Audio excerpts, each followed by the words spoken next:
then all of a sudden it comes up all of a sudden and gets you. Oh, and then people are so surprised. So anyway, Ajamil, he was time came of death for him.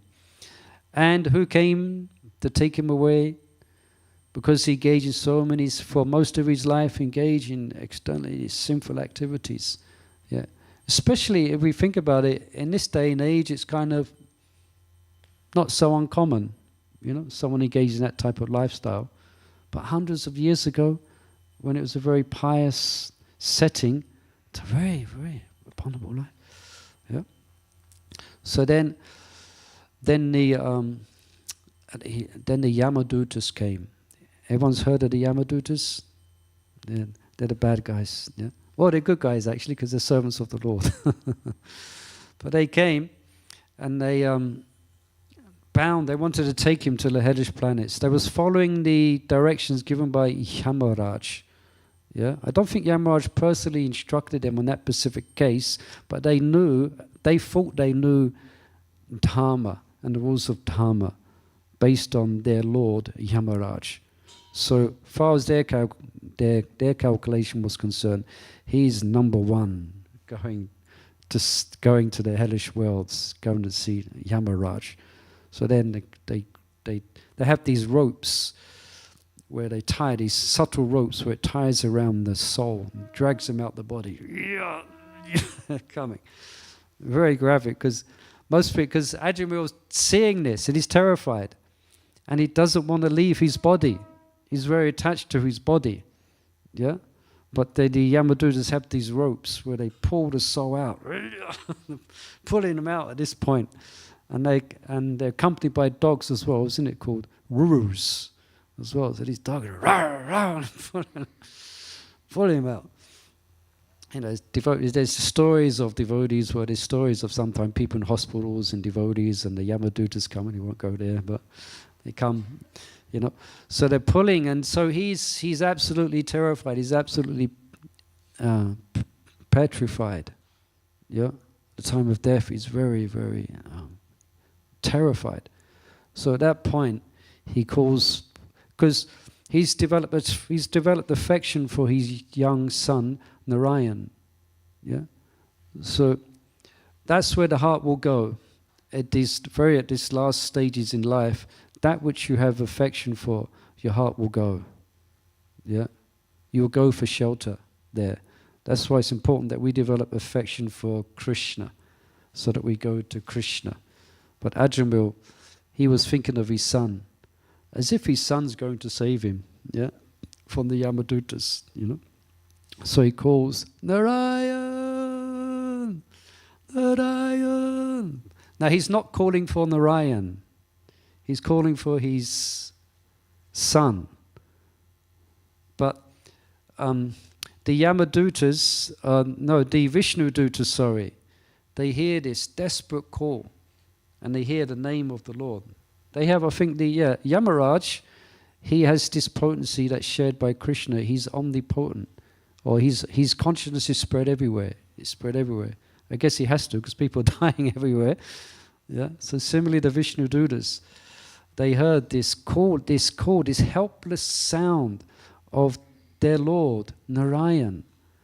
His desperation. Don't forget, Ajamil wasn't calling for Narayan; he was calling for his son. Yeah. But the Vishnudutas, then they heard this, and then they came, and then they appeared on the scene. Yeah, this person is chanting the name of our Lord, Narayan. Yeah, and so then there's a picture there in the Srimad Bhagavatam. You see, they came, they stopped the Yamadutas. What are you doing? This person is free. This person is sinless.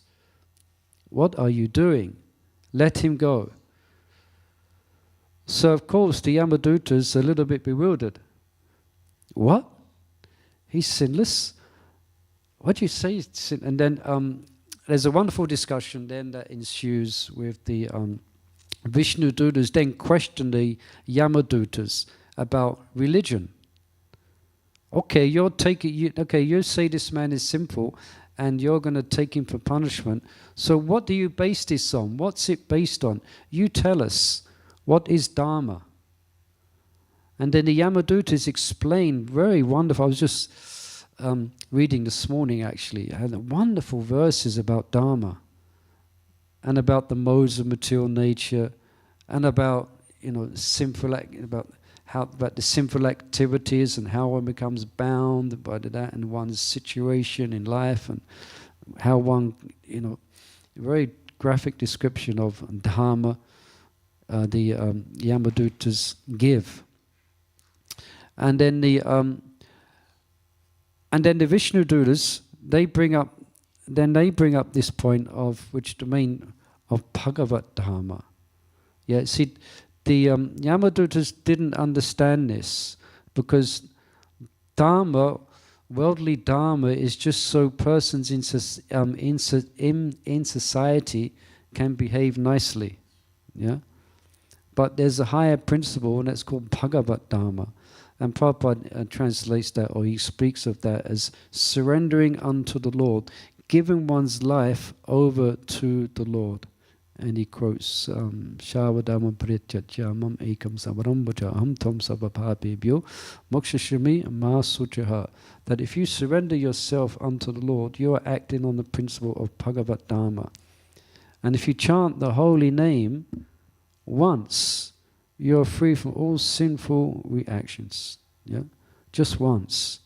Yeah, and there's also in this chapter there's a discussion. There's a part which is added from Vishnu Chakravarti Thakur at the end of the chapter, and Vishnu is bringing up like a conversation as he does, like questions and answers, and explain actually someone who commits sinful act, someone who consciously commits sinful activities, yeah, they have to do prayaschitta or atonement for 12 years or more.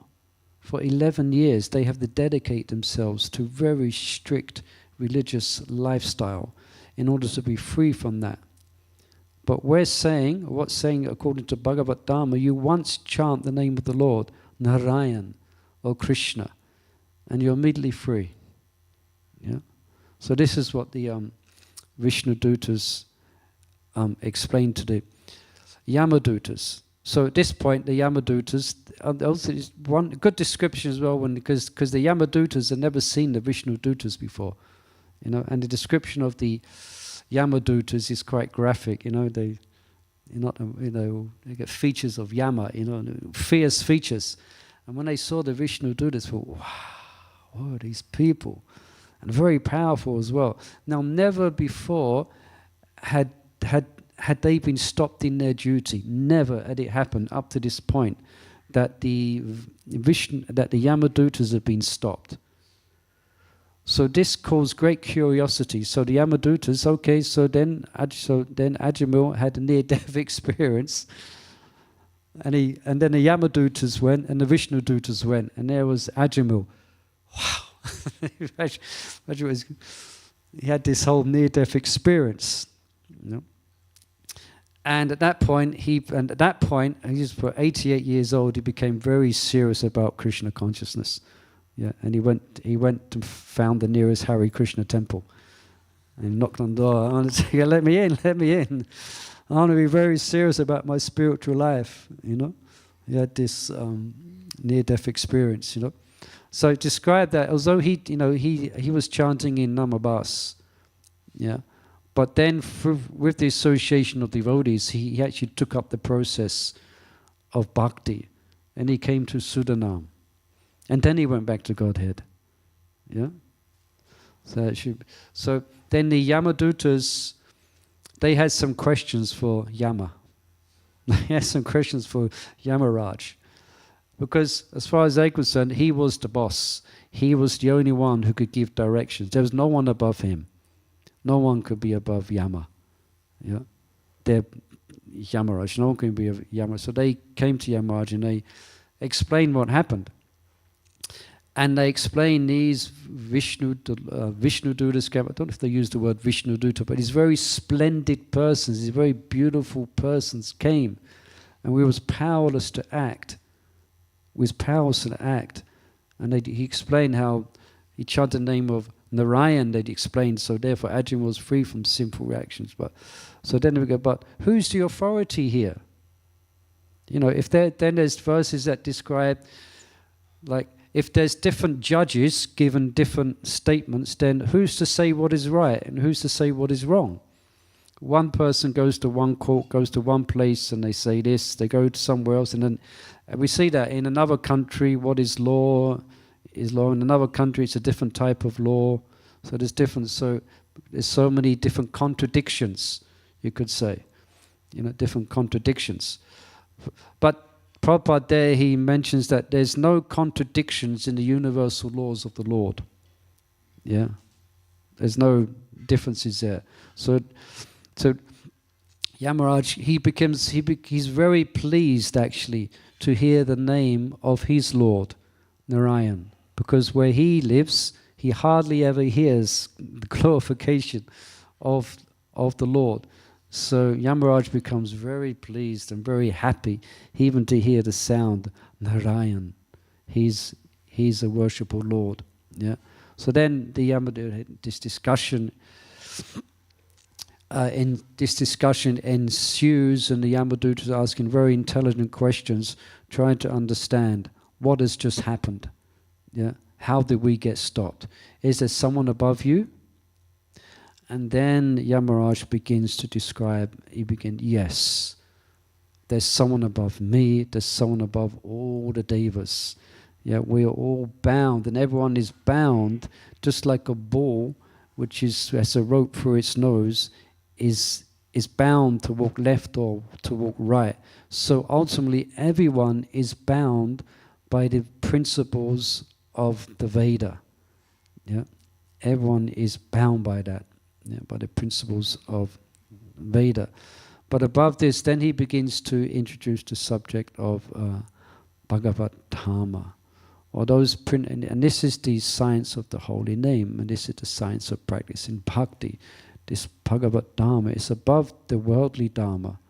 Yeah, and Prabhupada there also explains how Arjuna also, in not wanting to fight at Kurukshetra, he was bringing up all types of worldly dharma, yeah, of why he shouldn't fight. And he was right according to worldly dharma. That was no word, yeah. Of what is, because you shouldn't kill your relatives. Yeah. So he was bringing, so Arjuna is very concerned of overstepping the principles of dharma. So he's bringing up all these reasons for not fighting. Vana Shankara he brought up. If we was to kill all the men here, then the women will be bereft of protection, and then unscrupulous persons will take advantage of them. Then there will be Vana Shankara. From Vana Shankara there will be in like unwanted population, and from this it will disturb the tradition. Everything will go to pot. Yeah, if there's no persons of virtue, no persons of character, if the born of Vana Shankara, if the women are not protected, you know. So then Arjuna, then Krishna, then he begins to speak. He brings in the principle of manmana bhakto matyuji nam namaskuru mavis yukta evam yuktvan parayanaha. I think I verse a bit wrong there. But he brings his principle of Bhagavad Dhamma, which means always, for instance, manmana bhavat bhakto, always meditate upon Krishna, always bowing down to Krishna. Yeah. And then also this verse again, Savadamam Pretyatya Mam Ekam Savarambacha, giving oneself over to Krishna, then that is the highest principle, Masuchiha. And if you act according to this principle, there will be no sinful reactions, Arjuna. You have nothing to fear. So the same here. So Yamaraj brings up this point. He brings about this Bhagavad Dhamma. This is the highest principle. And it's also illustrated also in the Mahabharata. You know that well-known part of the Mahabharata where Yudhisthira is asked to lie. He's asked to. Yudhisthira never tells a lie. Yudhisthira doesn't know what being dishonest means. He is so dharmic that it's described, it's a poetical description, but it's described that his chariot was practically floating. He was so dharmic. And he couldn't even think of an undharmic activity. Yeah, it wasn't possible for him. He was so dharmic. And that's why also when Draupadi, when Arjuna brought Draupadi back from the Swayamvara, and Queen Kunti said, whatever you have, share it amongst your brothers.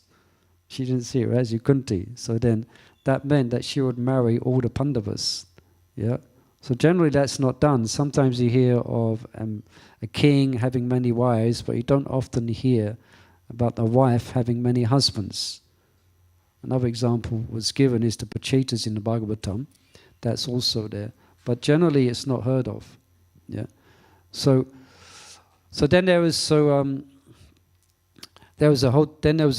discussion on, is this right or is this not right? Yeah, is this correct or is it not? So one reason, or one of the reasons that it's considered to be correct, is that it sat in Yudhishthira Maharaj's mind and it didn't agitate his mind. He was so dharmic, so that must be a reason why it's okay. But then interesting, they have this discussion in the Mahabharata, you will see this a lot, where they give examples of the past. They don't speculate, but they give examples from past activities in the bygone ages. And there they spoke about the Pachetas. So according to the history, according to the sages, according to Yudhishthira Maharaj, then this is okay. That Kunti marries 5 husbands. Yeah. So long description there. Yeah. So Yudhishthira was told to lie. As we know, the scene is where they say the Ashwatthama, wasn't it? Ashwatthama has been killed. Yeah. Because that will stop Drona. Is that right? Yeah, that will stop Drona, his son. So the father of Drona is Ashwatthama. Yeah. So Drona is the son, and Ashwatthama had great affection for his son. Great affection for his son. And Drona was annihilating the army of the Pandavas. Practically he was going through them like a combine harvester through a field. He was fighting so ferociously. But there's only one thing that could stop him, and that's if he was stupefied by hearing his son would be killed. Yeah. So we know the story then. He was asked, okay, so they asked Yudhishthira because Drona knew Yudhishthira is always truthful. But the point here is that Yudhishthira was hesitant to actually do that. Can you imagine? Because he's good to tell a lie. He's never told a lie in his life. There's some sages or kings or some persons, some people, they have this as a principle in their life. They will never tell a lie. They will never tell an untruth. Yeah. And that's the whole discussion as well, because it brings up in the Mahabharata then, okay, if there's some persons are running for their life from some dacoits, and they hide, and the dacoits come, and they say, where did they go? That's an example of that, where one sage, he made this vow to never tell a lie, so he told them where they were. Then he had to suffer for that. So, okay, you have to time, place, and circumstance, yeah? But Maharaj Yudhishthira, he hesitated to actually tell this untruth. So as we know, he said, Ashwatthama the elephant, Bhima went and killed an elephant, and then he said, Ashwatthama the elephant has been killed. Yeah. So here in the talk between Ramananda Roy and Lord Chaitanya Mahaprabhu, this question is being asked, among all worshipable objects, which is the chief? There's 13 questions that Lord Chaitanya Mahaprabhu asks Ramananda Roy, and this is towards the end of it. It's coming towards the end. And then he begins to describe very nicely the principle of devotional practice and glorifies the Lord. But he says, Sri Chaitanya Mahaprabhu asked, among all worshipable objects, which is the chief? Ramananda Roy replied, the chief worshipable object is the holy name of Radha and Krishna, the Hare Krishna mantra. Yeah, so then Prabhupada quotes this verse from the Srimad Bhagavatam, which is about Ajamokanda, So there, Sukadeva Goswami tells this graphic story of Ajamil and how the holy name is the principal dharma. That's the point that it comes here, also there in the 6th canto, that the highest religious principle is to chant the holy name of the Lord. That is the highest religious principle. Okay, so I stop there. Any questions or comments on these points? Yes, please, Subhuji.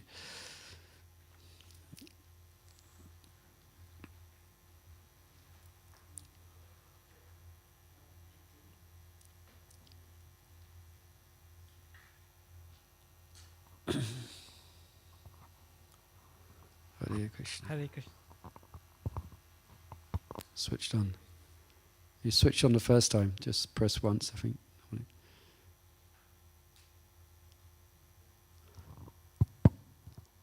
Hare Krishna, Prabhu. Hare Krishna. Thank you very much for the class. The question being asked is what is the topmost worshipable object?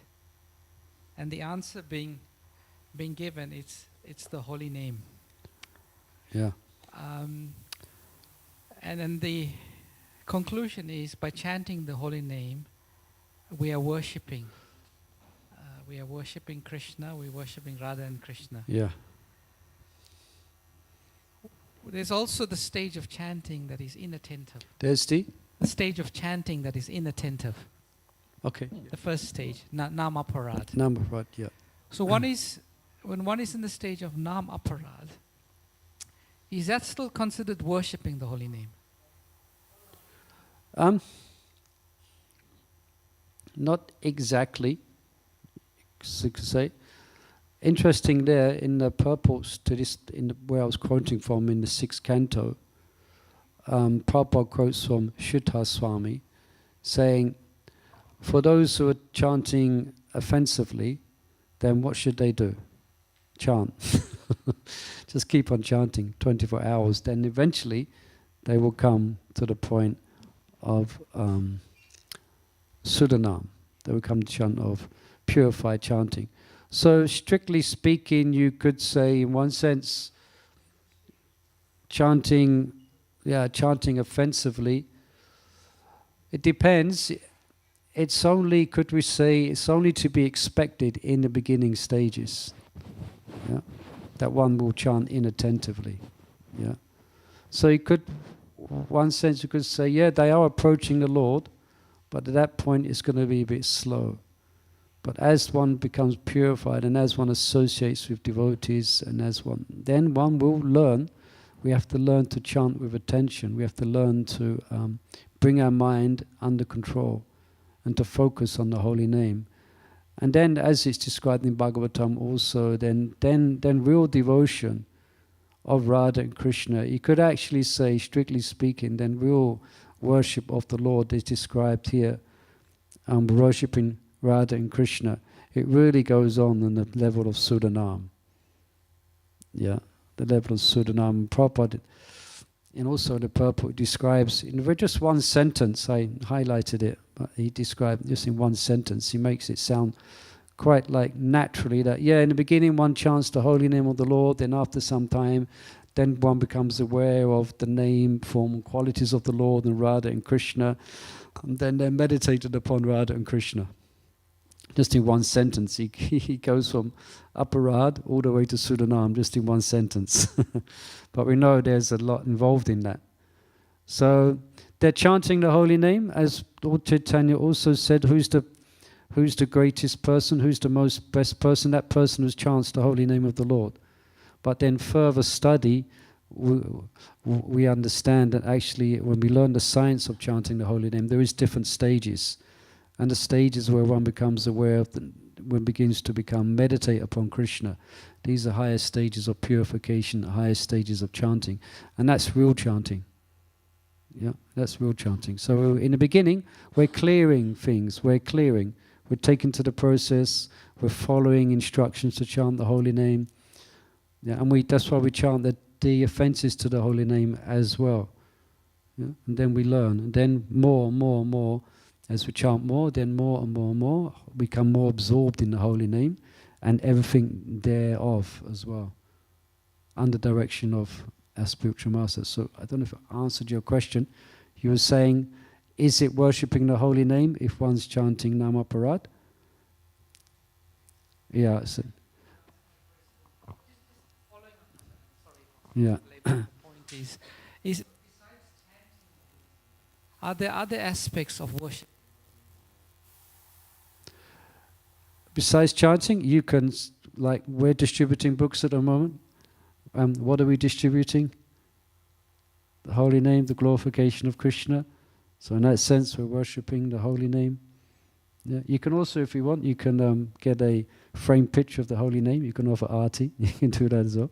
That's also worshipping the holy name. Yeah. But the highest principle is to chant the holy name of the Lord, but also to share, to preach Krishna consciousness. We're actually serving Lord Chaitanya Mahaprabhu, so that's also, you could say, it's worshipping the holy name. Yeah. Your question over there. Yes, Pujamra, come over to his. Yeah. Anyone, any comments on that? Any other comments on that? Oh. Okay, she got the microphone first. Hare Krishna, go ahead. Yes, Haribol Prabhu. Haribol. Hare Krishna. So what is the highest intention that we can carry when we are practicing our devotional service, like chanting the holy name and also distributing the books? What's the highest intention? Yes, because, yes. Well, it can be quite simple that we can miss it. I want to please Krishna. Simple as that. I want to please Krishna through my devotional acts. My Lord, I want to please you. That is the simple, one is simple, but that's the meditation of the perfected devotees. They just want to please Krishna in everything they do. Yeah. We're not, so some taste may come or may not come, but that's irrelevant. We just want to please Krishna through our service. And He may, by His grace, He may give us a higher taste by His mercy, but we just, so in essence, you could say, we want to please Krishna. Or we want to please the spiritual master. Yeah. Okay, thank you. Hare Krishna. Hare Yes.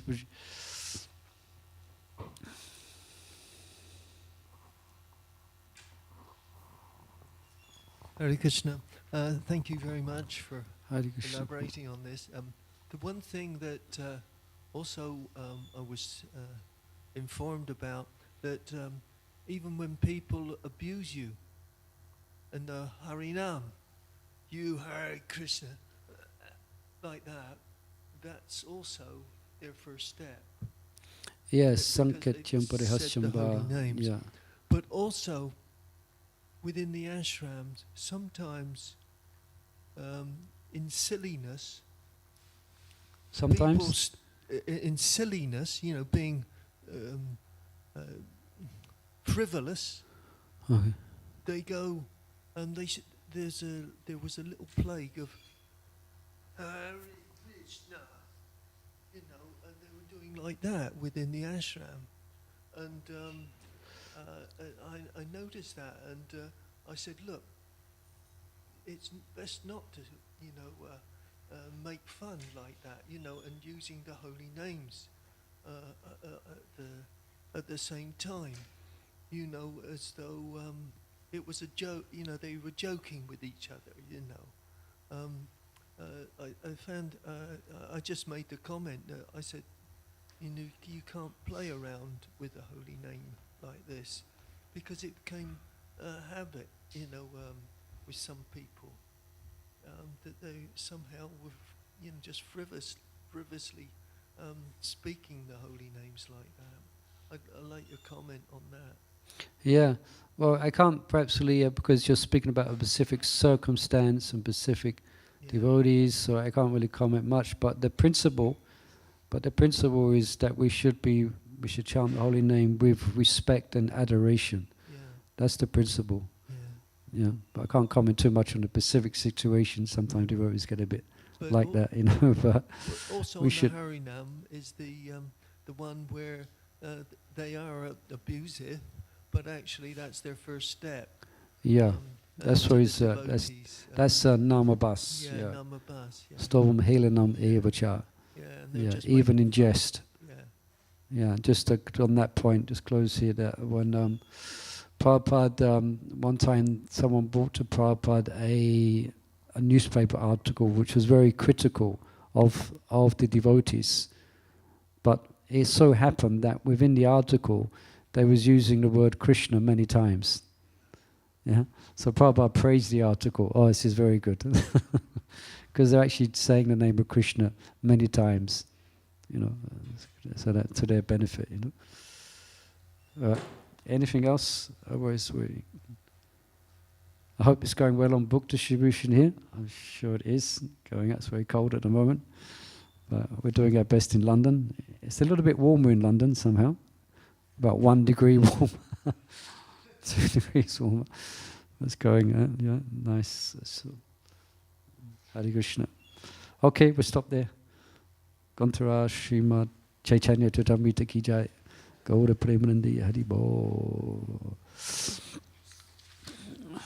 Srila Prabhupada ki jai.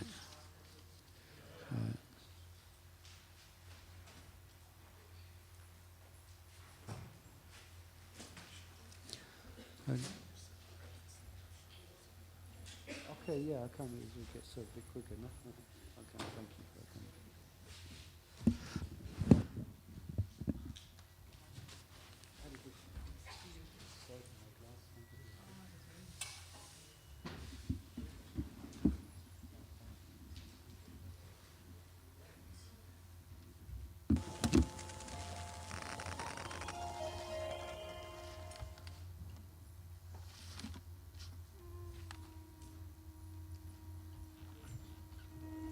Hare Krishna, Krishna Krishna, Hare Hare, Hare Rama, Rama Rama, Hare Hare. Hare Krishna, Krishna Krishna, Hare Hare, Hare Rama, Rama Rama, Hare Hare. Hare Krishna, Krishna Krishna, Hare Hare, Hare Rama, Rama Rama, Hare Hare. Hare Krishna, Krishna Hare Hare, Hare Rama, Rama Rama, Hare Hare. Hare Krishna, Krishna Hare Hare, Hare Rama, Rama Rama, Hare Hare. Hare Krishna, Krishna Hare Hare, Hare Rama, Rama Rama, Hare Hare. Hare Krishna, Krishna Hare Hare, Hare Rama, Rama.